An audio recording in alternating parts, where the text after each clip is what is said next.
guys, and welcome back to my channel. My name is Joanie and I'm the blogger behind simplelivingmama.com, and this week here on the vlog and the blog we are going to be sharing our homeschool curriculum choices. So today I am sharing my curriculum choices for my first grader. If you are interested in being notified about all of our curriculum choices, please subscribe to our channel, like this video, leave a comment, and we would love to have you. So I'm going to jump right into what we're using for first grade. Guys, I have learned over the years to simplify all of these individual studies and everything, because I just don't think we need to use a lot of extra stuff, honestly. If I can find one curriculum that works well for my children, there's no need to add a whole bunch of stuff. And I see it all the time, moms asking, is this enough? Is this enough? Do I need to add something to this? If it's working for you, you do not need to add anything. There's no sense in spending more money and adding more to your child's day if you don't need to. And that's kind of where I'm at right now with our school. And I shared what we are using for our family curriculum. My Father's World for history, the Good and Beautiful for science, the Homeschool Garden for morning time stuff. That makes up, that's a ton of learning right there. So for language arts and for math, I am keeping it simple. And for first grade, we are using a lot of the Good and Beautiful. So you may already know that, you may not. I'm gonna go ahead and talk to you guys about where we are at right now. And we are in Level K, the Level K course book. This is the older course book. They just released a new Level K course book. It is a beautiful edition. But I decided to just stick with what we've been working on and not get the new edition and start over. My son, of course, is going into first grade. He completed the Level K primer and then started the Level K course book last school year. So we're just gonna keep on going where we stopped, and I even have it marked here.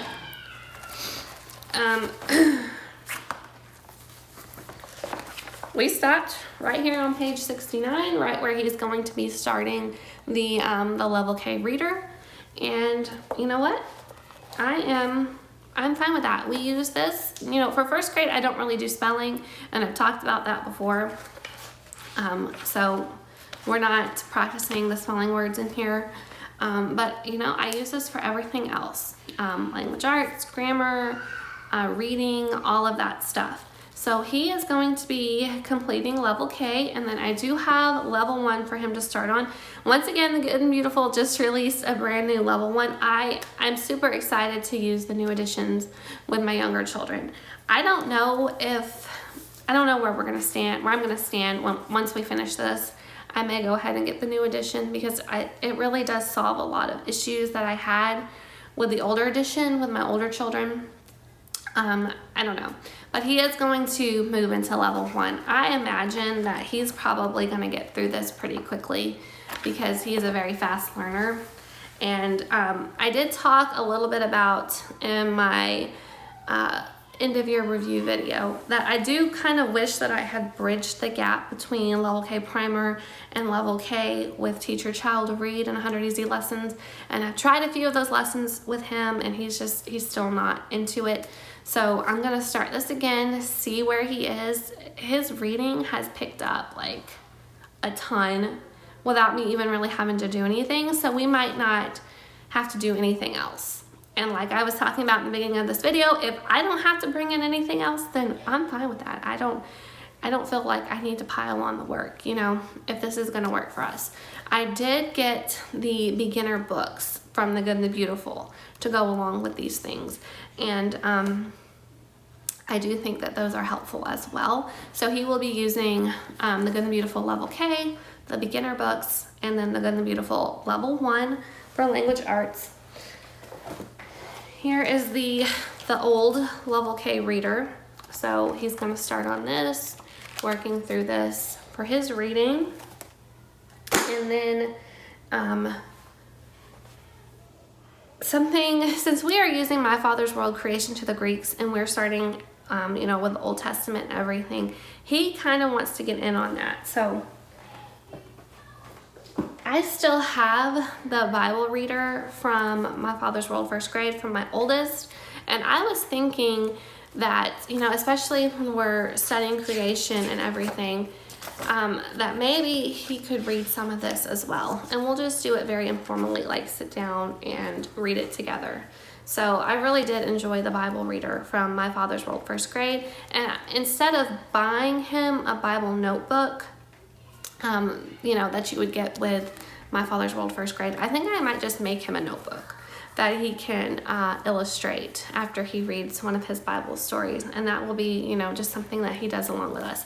Because no, I'm not going to use the full My Father's World first grade program. I don't feel like I want to add all of that onto, you know, we're already using the Good and Beautiful for reading and all of that. But I do think for, you know, just a little bit, a keepsake for him to have, and a little bit of extra practice, we may add this if it's not too much, along with his the Good and the Beautiful level K stuff. Now, I didn't bring in his math, but I have 2 videos here on YouTube about the Good and the Beautiful math. He is halfway through level K. I didn't start it with him until almost halfway through the last year, which I had started at the beginning of the year.